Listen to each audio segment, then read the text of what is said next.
আমি এখন বসে আছি চট্টগ্রাম বন্দরে কর্ণফুলী নদীর তীরে।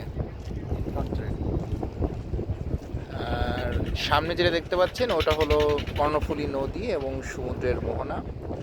আর যেগুলো দেখতে পাচ্ছেন এই যে ছোটো ছোটো জাহাজগুলো, এটাকে লাইটার জাহাজ বা হালকা জাহাজ বলা হয়।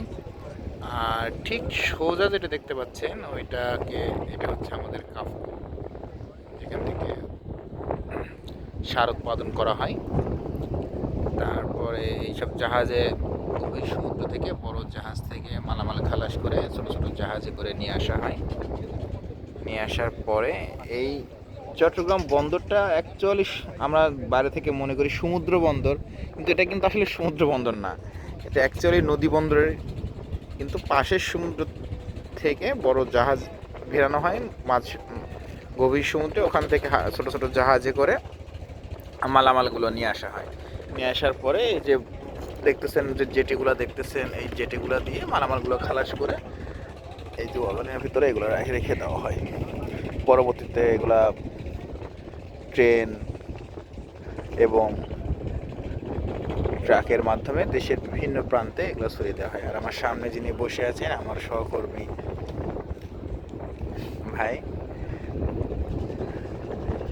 আজকে হঠাৎ করে ফোন দিয়ে বললো আজকে ঘুরতে বেরোবে। তো আজকে বললাম যে আশেপাশে তো আমাদের চট্টগ্রাম বন্দর আছে, ওখান থেকে ঘুরে আসি আজকে। এই হলো অবস্থা। এই জাহাজগুলো এগুলো অ্যাকচুয়ালি কিন্তু দেখতে ছোট মনে হলো, এটা কিন্তু অনেক বড় বড় জাহাজ, অনেকগুলো প্লেট এখানে ধরে। কিছু তেলবাহী জাহাজ আছে, এরপরে আছে হচ্ছে আপনার একের পর এক কিন্তু এরকম টার্মিনাল আছে, অনেকগুলো টার্মিনাল যেখানে আছে। তারপরে তেলবাহী যে পদ্মা বলেন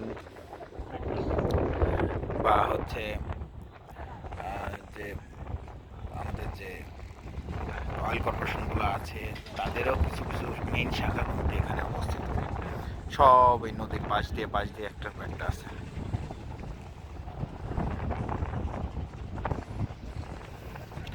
আর খুব মজার একটা বিষয় হচ্ছে যে এখানে যে ছোট ছোট স্পিড করে মানুষজন নদীর এই প্রান্ত থেকে ওই প্রান্তে যায়।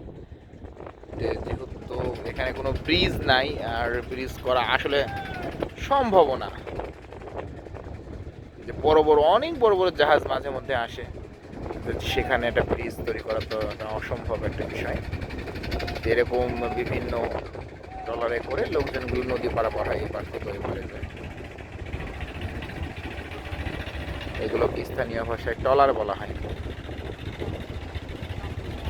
তো এখন আসলে জোয়ারের টাইম চলতেছে, এটা জোয়ারের সময়, এই জন্য পানিগুলো আস্তে আস্তে উপরের দিকে উঠে আসতেছে সমুদ্র থেকে। তো আজকে